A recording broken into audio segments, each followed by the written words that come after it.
All right, welcome to this explainer. Every single day, you type a password, tap your phone, or autofill a login, and boom, you instantly get access to your bank, your email, basically your entire digital life. It's this completely mindless, everyday act, but I really want you to pause for a second and think about the wild illusion of simplicity behind that action. Today, we're going to pull back the curtain on the absolutely incredible, invisible mechanisms that actually stand between your private data and the rest of the internet. So, what really happens when you type your password?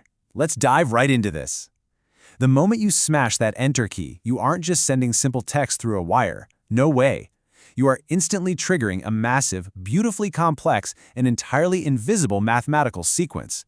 It's a sequence that's been specifically designed and refined over decades just to keep your most sensitive data perfectly safe from the literal millions of threats lurking online. To really get how this all works, we've got to set up our baseline vocabulary early on.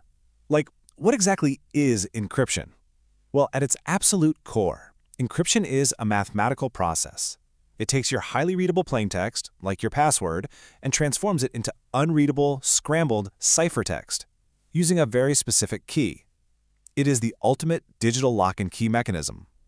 Without that correct, unique key, reversing the ciphertext back into readable text is computationally impossible. But that raises a huge question. How do we actually manage to use this lock and key across a globally connected world? Section 1. The HTTPS secret handshake, securing the connection. Okay, so that brings us to the very first stage of your password's journey, leaving the cozy safety of your browser and traveling securely through the totally wild public internet.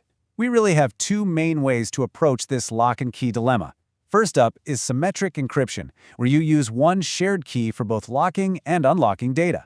It's incredibly fast and super efficient for transmitting bulk data, but there's a glaring flaw here. How do you safely share that single key with the website without some hacker intercepting it in transit? Well, then we have asymmetric encryption, and this brilliantly solves the sharing problem by using two mathematically linked keys. You've got a public key, which you can just hand out to everyone, used exclusively for locking, and then a private key, kept safely hidden away, used exclusively for unlocking. To truly grasp the sheer, mind-bending power of that fast symmetric encryption we use for everyday browsing, let's look at the industry standard, AES 256. 2 to the power of 256. That is the number of possible combinations for a standard 256-bit key. To put that completely insane scale into perspective, that number is actually greater than the total number of atoms in the observable universe. Brute force cracking that key by just guessing every combination would literally take longer than the age of the universe itself. And that perfectly illustrates the other side of the coin, asymmetric encryption. Take the wildly popular RSA 2048 algorithm, for example. Instead of relying on a massive number of random combinations, RSA relies on pure mathematical difficulty.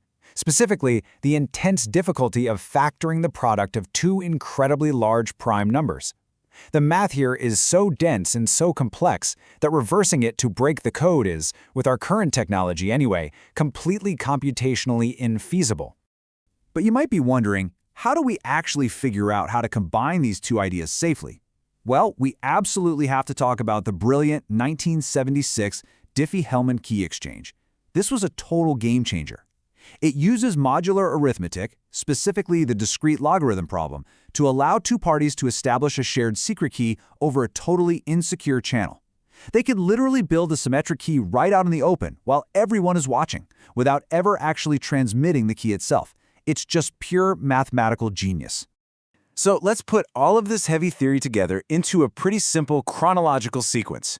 Every time you connect to your bank, you perform what's called a TLS handshake behind the scenes. Step 1, your browser and the server initiate a connection. Step 2, they verify each other's identity and exchange a secure session key using that clever, highly secure asymmetric encryption.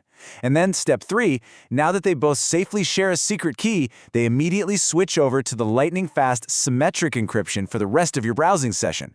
That exact sequence right there, that's what generates the little padlock icon in your browser's address bar. But hang on a second.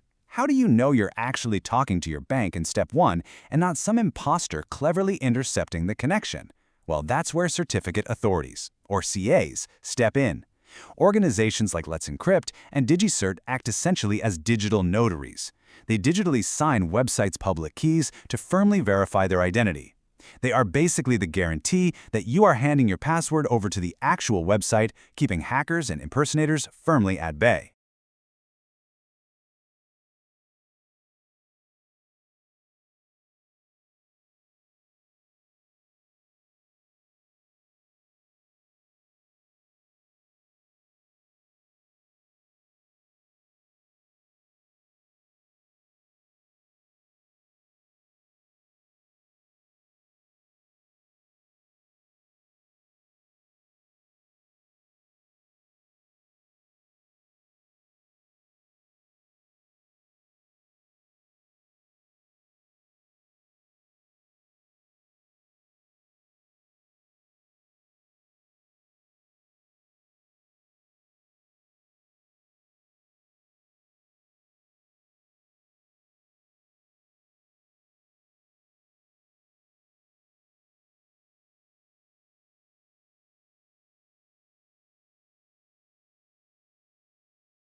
Section 2.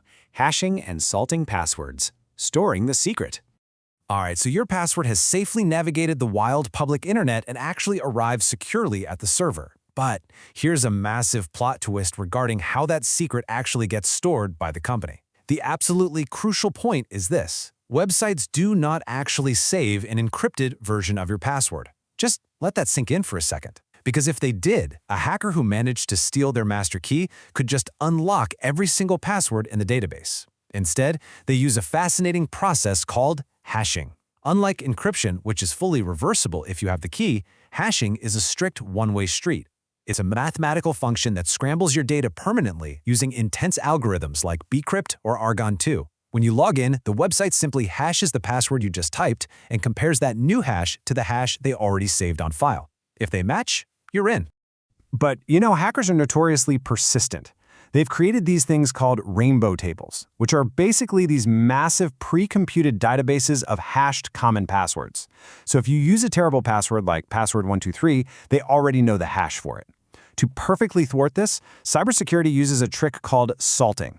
A salt is a completely unique, random string of characters added directly to your password before it ever gets hashed. Because every single user gets a unique, randomized salt, it scrambles the final output completely. That makes those massive pre-computed rainbow tables entirely useless. Section 3. Why data breaches happen, the human element. Which naturally leads us to a pretty massive burning question.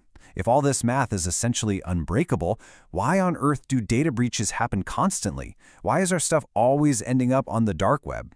Well, the sad truth is, the math almost never fails. The math is rock solid. Breaches are almost entirely the result of human error or manipulation. We're talking weak passwords that are incredibly easy to guess, phishing attacks that socially engineer you into handing over your credentials voluntarily, unencrypted databases where companies simply forgot or maybe just neglected to secure the data properly on their end, or things like SQL injection vulnerabilities, which are basically coding errors that let hackers bypass the login screen altogether. Now, I think it's definitely worth contrasting your standard website login with something like end-to-end encryption, or E2E. You see this heavily used in messaging apps like WhatsApp and Signal. With E2E, the messages are encrypted directly on your physical device and are only decrypted on the recipient's physical device. The crucial difference here? Not even the company hosting the servers has the keys to unlock it. They are completely intentionally locked out of the very data they are transmitting. And just to add one more incredible layer of absolute brilliance to how we secure the internet, let's talk about perfect forward secrecy. Remember that TLS handshake we went over? Well, it actually generates a brand new temporary key pair for every single session you initiate. That means even if a server's massive private key is somehow stolen by a hacker 5 years from now, your past web sessions cannot be retroactively decrypted. It's this incredible, forward-thinking safety net that protects the ghost of all your past internet traffic. Section 4. The quantum computing threat, the future of encryption. So we've just seen how robust and frankly beautiful this current system is. But there is a massive technological shift looming on the horizon that threatens to literally undo all this protective math. The danger goes by the name of Shor's algorithm. If this specific mathematical algorithm is run on a sufficiently powerful quantum computer, it could theoretically solve those incredibly complex prime number equations we discussed earlier. It could literally break the RSA and ECC asymmetric encryption that secures our entire modern internet. Everything we currently rely on, from your banking to your private messages, could just be shattered in an instant. But hey, don't panic just yet. The brightest minds over at NIST, that's the National Institute of Standards and Technology, they are keenly aware of this threat. They are actively standardizing post-quantum cryptographic algorithms right now. They're working tirelessly behind the scenes to prepare and completely upgrade our global digital infrastructure for the quantum era. They're essentially building the next generation of unbreakable math before those ultra-powerful quantum computers even exist. And that pretty much brings us to the end of our explainer today. Now you know exactly what goes down when you type in a password. It's definitely not just a click. It's a beautiful, intricate symphony of mathematics working endlessly just to protect you. Share this explainer with someone in your life who reuses the exact same password everywhere. You know who they are. It might literally save them from a massive headache down the line. But before you go, I want to leave you with this thought. If quantum computers really do manage to break these mathematical vaults tomorrow, what digital secrets of yours are currently sitting out there just waiting to be unlocked?